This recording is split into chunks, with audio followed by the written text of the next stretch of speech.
ॐ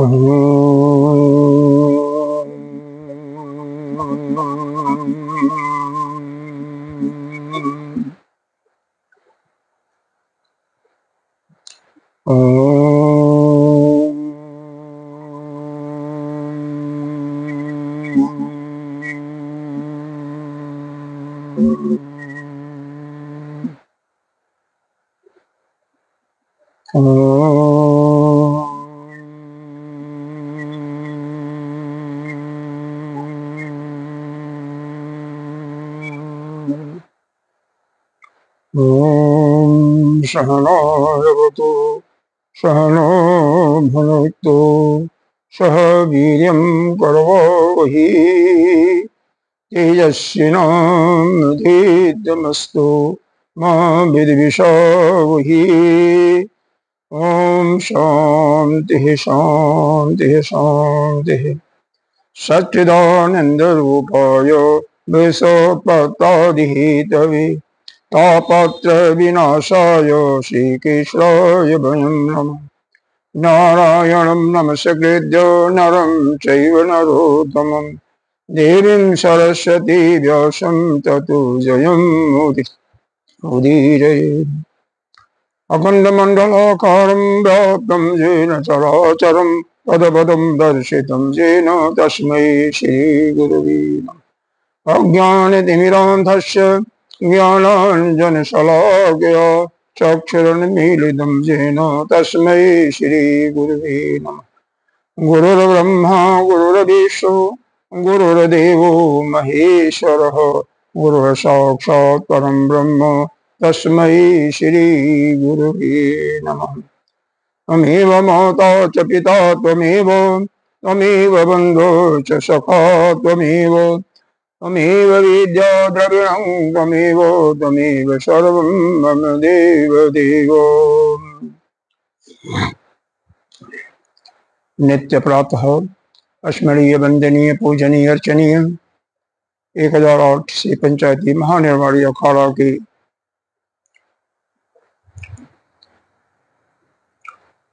वरिष्ठ श्रोत्रिय ब्रह्मनिष्ठ महामंडलेश्वर एवं उत्तर प्रदेश समाज के अध्यक्ष श्री सदगुरुदेव भगवान के चरणों में कोटि सभी भक्तजनों के अंतःकरण में विराजमान आत्म स्वरूप परमात्मा को नमन करते हैं। भगवान श्री कृष्ण चंद्र के रूप में अर्जुन को स्थित प्रज्ञ का लक्षण कर बताते हुए कहते हैं, जानिशा सर्वभूतानां तस्यां जागर्ति संयमी यस्यां जागर्ति भूतानि स निशा पश्यतो मुनि। यहाँ पर निशा का क्या अर्थ है, इसको हम समझने का प्रयास करें। निशा निशा का तो तात्पर्य वैसे रात्रि होता है, लेकिन यह किसके लिए कहा गया है? जो अविद्या इस तामस गुणों से युक्त है, उसको सभी वस्तुओं का ठीक ठीक ज्ञान नहीं होता। अविवेक के रूप में जो भी वस्तु को देखता है, वह जो है जिस रूप में, उस रूप में न देख करके उसके उल्टे रूप में ही देखता है।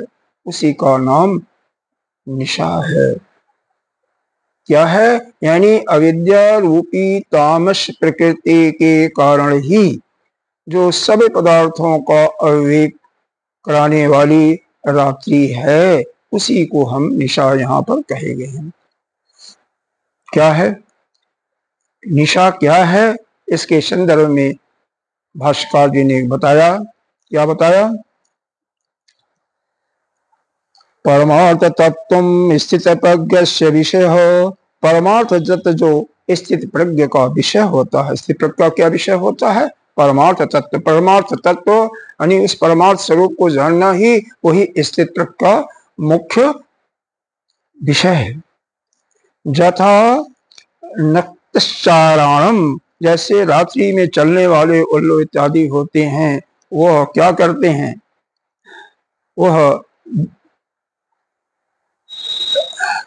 जैसे वह रात्रि में दिन में उनको रात्रि दिखाई देता है, उसी प्रकार से निचाचर जो संपूर्ण जितने भी अज्ञानी पुरुष हैं, जो अविद्या से ग्रस्त हैं, उन्हीं निशाचरों के पास, उन उल्लुओं के पास ही यह उस परमार्थ तत्व की बुद्धि से वह उनके अंदर ढकी हुई, यानी परमार्थ तत्व रूपी बुद्धि का उनके अंदर अभाव है। और उन भक्तों के लिए, उन साधकों के लिए अज्ञात होने के कारण वह परमार्थ जो तत्व वह रात्रि के भांति ही रात्रि है। उस परमार्थ तत्व रूप रात्रि में अज्ञान निद्रा से जागा हुआ केवल संयमी यानी जोगी ही अज्ञान निद्रा से वही जितेंद्रिय जोगी जागता है, जो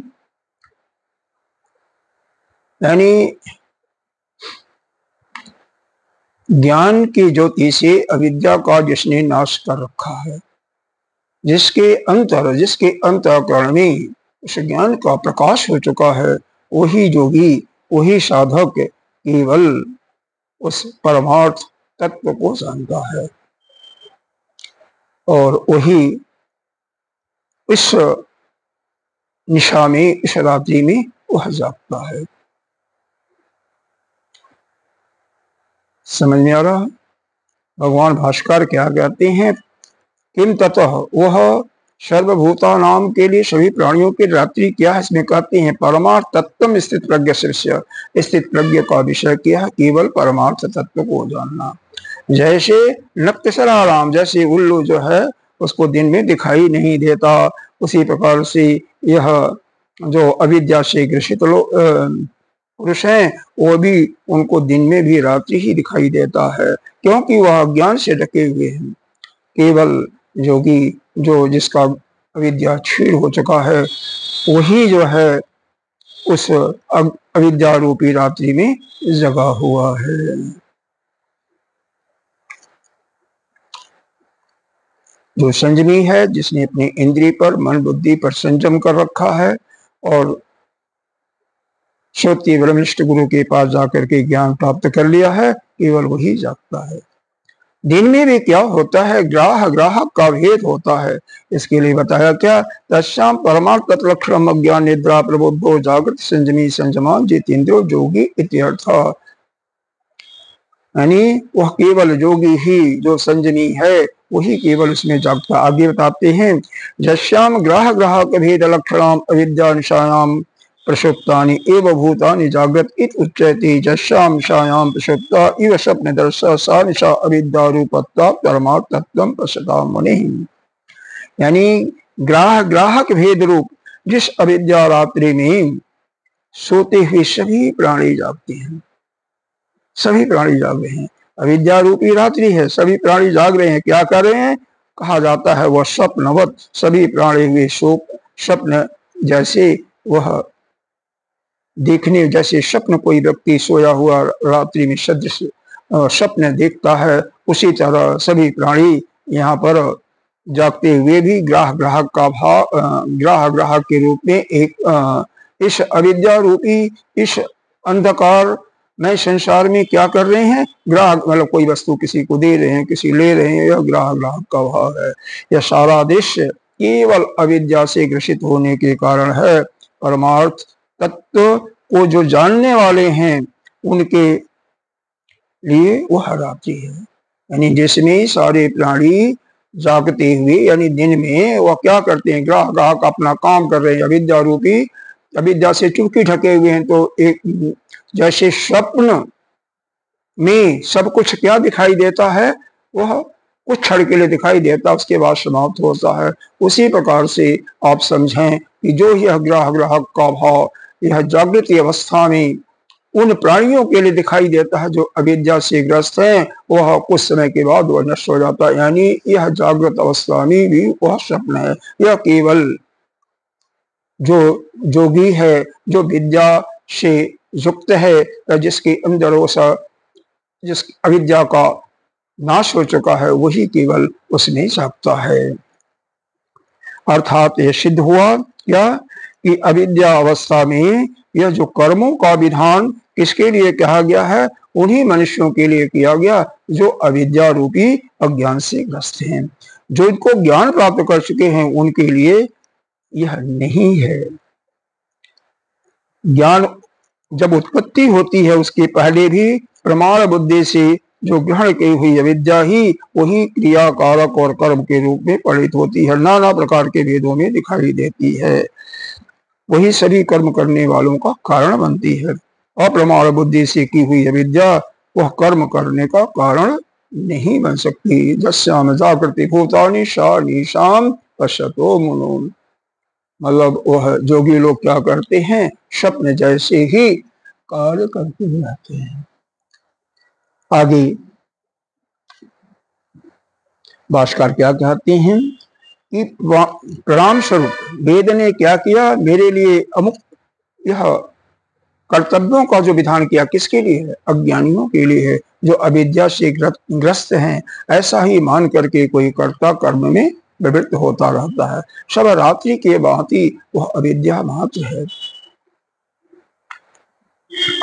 ऐसा जिसको ज्ञान प्राप्त हो गया है वह सारा दृश्य रात्रि के भांति वह अविद्या मात्र ही है। ऐसा जान करके आत्मज्ञानी सभी कार्यों में सभी कर्मों से संन्यास ले लेता है। अर्थात इससे यही ज्ञात होता है, तत्व एक कहा गया है, तत्व बुद्धस्त आत्मानः, यानी ज्ञानी का अधिकार ज्ञान निष्ठा में ही दिखाएंगे। क्योंकि आत्म ज्ञान स्वरूप जो अंतिम प्रमाण आत्मा के प्रमातापन भी निवृत्त कर देता है। जो ज्ञानी होता है उसका प्रमातापन भी नष्ट हो जाता है और उसकी निवृत्ति करता हुआ स्वयं जागने के बाद स्वप्न काल के प्रमाण की भांति वह अप्रमाणी बन जाता है। अर्थात वह प्रमाण भी लुप्त हो जाता है। व्यवहार में वस्तु प्राप्त होने के बाद भी कोई प्रमाण प्रवृत्ति का हेतु नहीं बनता देखा जाता। इससे सिद्ध होता है कि आत्मज्ञानी का कर्म में कोई अधिकार नहीं।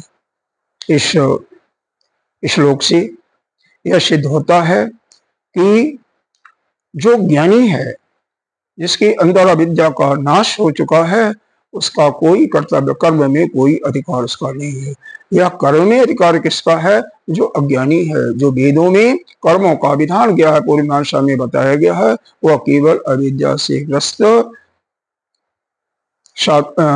ग्रस्त मनुष्यों के लिए ही बनाया गया है। इसीलिए कहा गया जानीशा सर्वभूतानां तस्यां जागृति संयमी यस्यां जागृति भूतानि सा निशा वसतो मुनि। इसके साथ ही हम विराम देते हैं अपनी वाणी को। ओम पूर्णमदः पूर्णमिदं पूर्णमुदच्यते पूर्णस्य पूर्णमादाय पूर्णमेवावशिष्यते। ओम शांति शांति शांति।